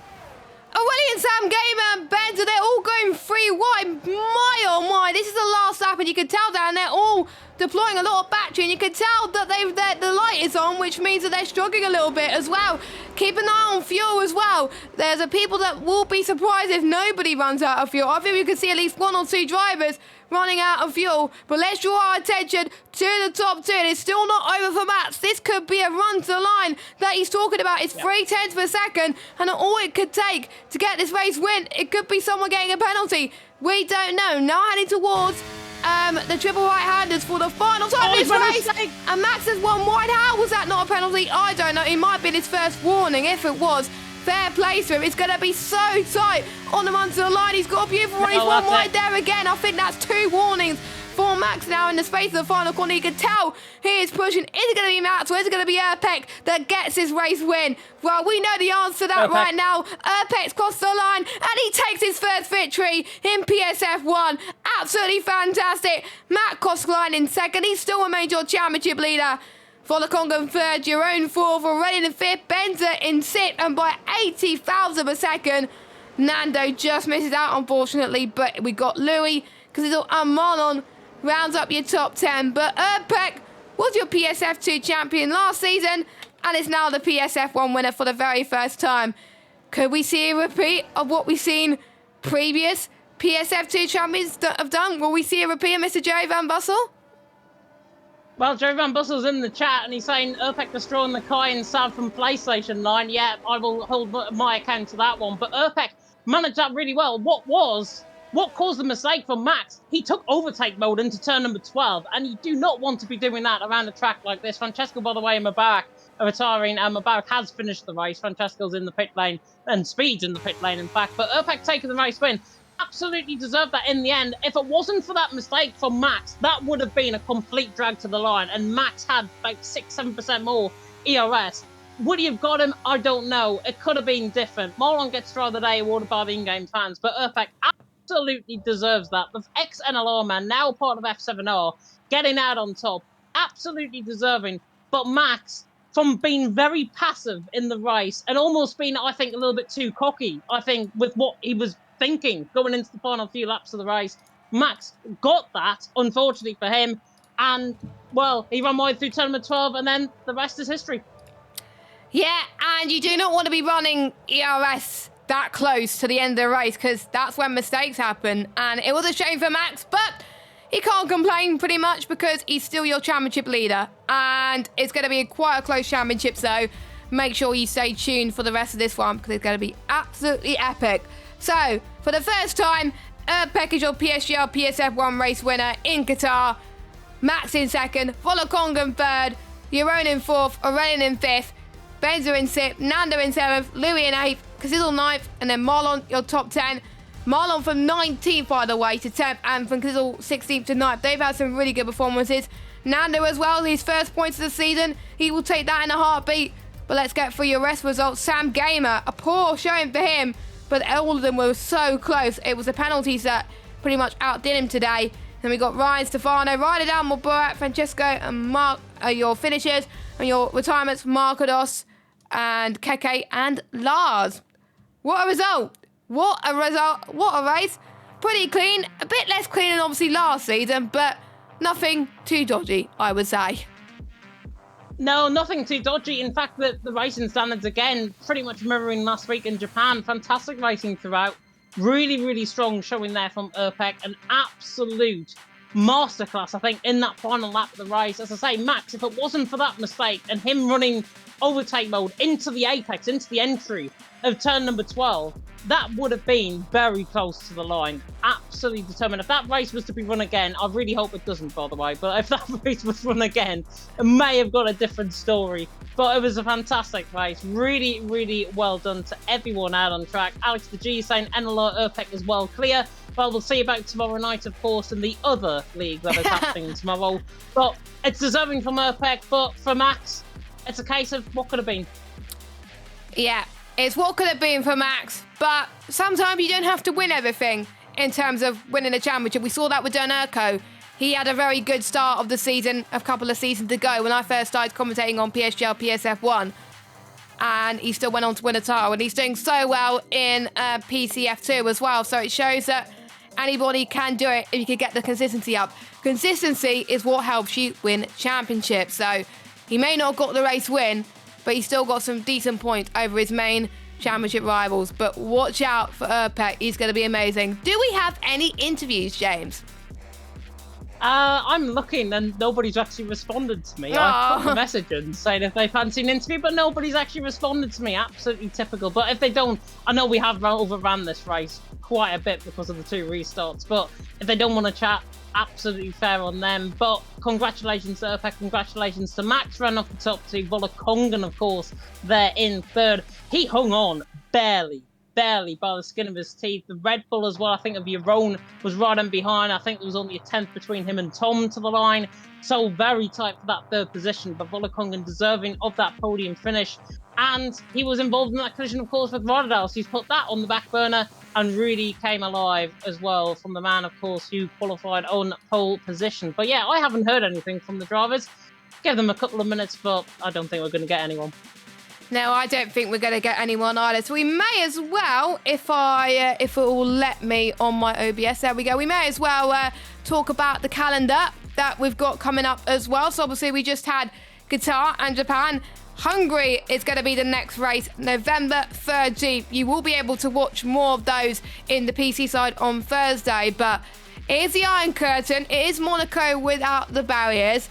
It can cause a bit of carnage. Every single race I've ever commentated on and raced on, there's always been carnage. What can we see from the PSF1 drivers next week? Safety cars.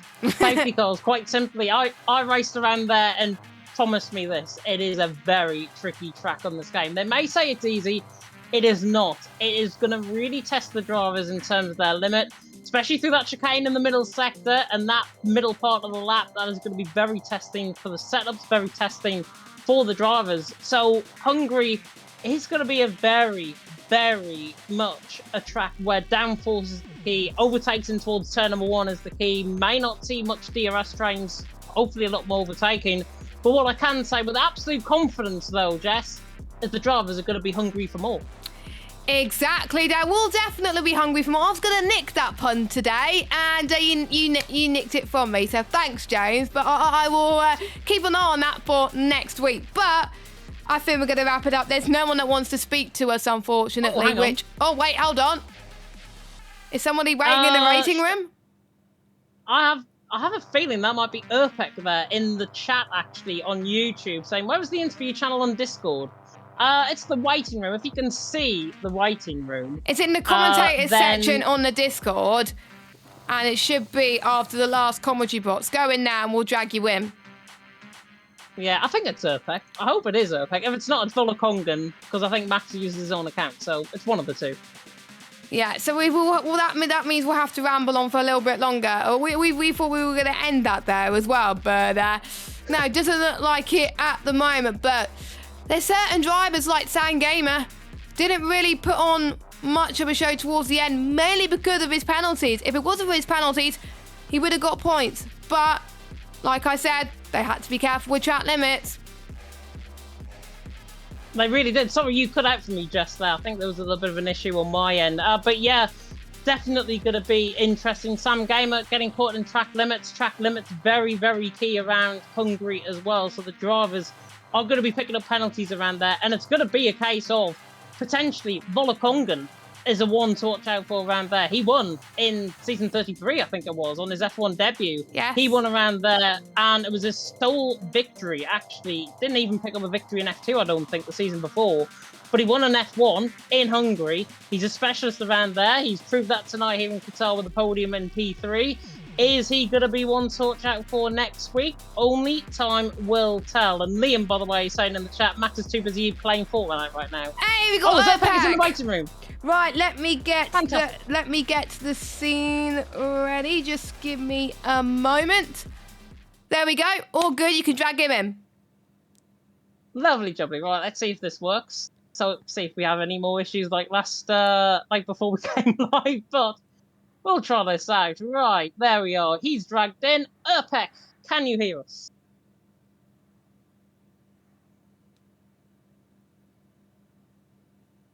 Well, he came off mute and then he's not there.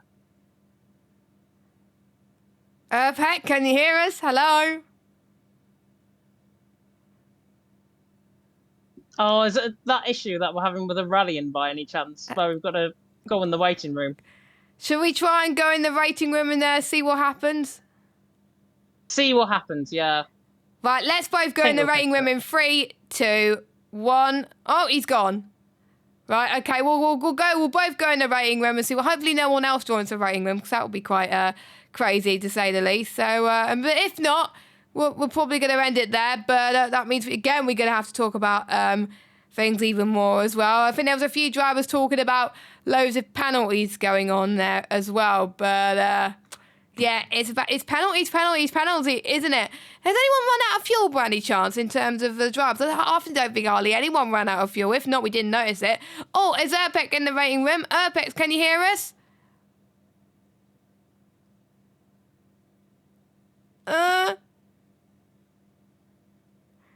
Well, it doesn't look like us moving to the rating room proved anything, really. I'll try one more time. Urpex, can you hear us? Well, they were able to do. He was able to do it with Evan and Moore last season, so I thought he would do it here with us. Unless it's his mic, maybe. Yeah, by the way, you might be on mute.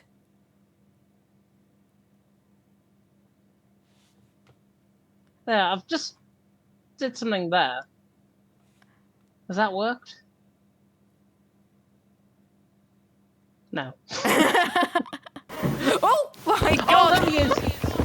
That made me jump, bloody hell. Urpex, can you hear us?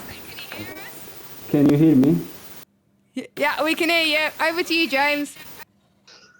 Thank you very much, Jesse. Yeah, Urpex, congratulations. P1 out on track. How do you feel? Yeah, firstly, I'm coming, but my English is terrible, so... yeah, it's good. I did a shit quali because I did 2 tenths lower than what I could do. And yeah, the race, I managed the race with Max. Firstly, I did the full first stint on P1, and then I let him by because of managing the ERS, and I waited the last lap to overtake him. Yeah, waiting until the final lap was absolutely key, and you recognise that Max went ahead of you the lap before. Did you think he went too early? What? Can you repeat, please? Sorry, did Max go a little bit too early, and were you expecting them to come back at you in the final lap of the race? No, I did a good last lap. I know that I could do this lap, so I know my pace, and I was quite sure that I could keep him behind. So I wanted to pass him on the last lap on the first DRS zone, and try to run away. I don't know how. No, it's perfectly fine. You did a fantastic job, of course, out on track. Jess, I'm going to come over to you. Any questions? Yeah, certainly. Massive again. Congratulations on your first win in the top tier. Hungary next week. Is it a track that you get on with, or do you want to get that in the bin as quickly as you can? Yeah, it's. I like the Hungaroring, and yeah, not as the Qatar, but yeah. The circuit is really nice. I always did nice races here. So yeah. Perfect. That's all my questions for me, James. Yeah, everything from me as well. Perfect. Go and enjoy your evening. Now, we may as well, James, move back into the commentary box, because that's where I've got the cameras set up. Otherwise, it's going to be an absolute nightmare otherwise. But Yeah, we are about to wrap things up there. James, any final thoughts before we go for the night, finally? There was a lot of static in that interview, so apologies if there was a lot of static coming through on anyone's end, but at least we got an interview from Opec. It's always good to hear from him, and he is a PSF1 winner this season, and he did a fantastic job there. Drivers are going to be hungry for more. We've got Hungary next week. They better get the food in. Yep, and you better eat before the race next week, because otherwise you're going to be even more hungry as the race goes on. See what I did there? Anyways, thank you so much for watching. Obviously, thanks to James for joining me in the commentary box. If you liked this stream, make sure to give it a thumbs up, hit that notification bell, and press the subscribe button if you have not already. Follow us on Twitter as well at PremierSimGL, and also Instagram, same handle, and also join us on Discord. Streams coming up this week. We have got the E-Series on Wednesday as they take you around the second round of the championship. Can Ferrari Esports continue their winning form from last week in Bahrain? Well, we'll have to wait and see. And we've got the PC streams on Thursday as they take you through Hungary for the first time. We'll see how well they do that. And then it comes full circle. Next Monday, 8 PM, myself and James will be taking you through the action around Hungary.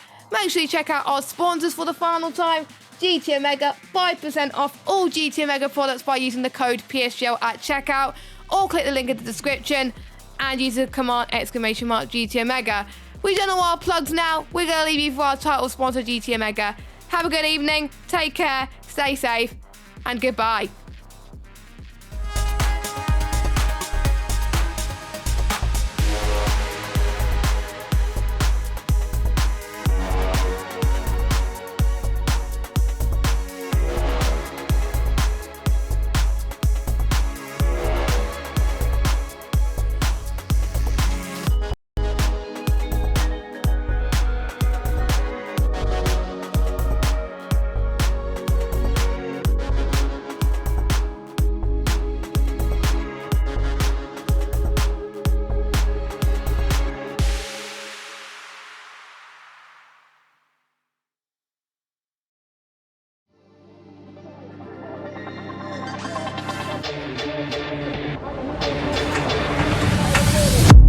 Desperately trying to hang on. He's got the inside off. Here he's through on the left hand side. Hooks the apex, gets on the power nicely, and that is job done. Jarno Opmeer now to the last couple of corners now. His finest drive, his greatest drive, and he's done it at the Circuit of the Americas. He returns to the top step of the podium. Once again, the GOAT is back. Jarno Opmeer wins the US Grand Prix in a stunning Grand Prix.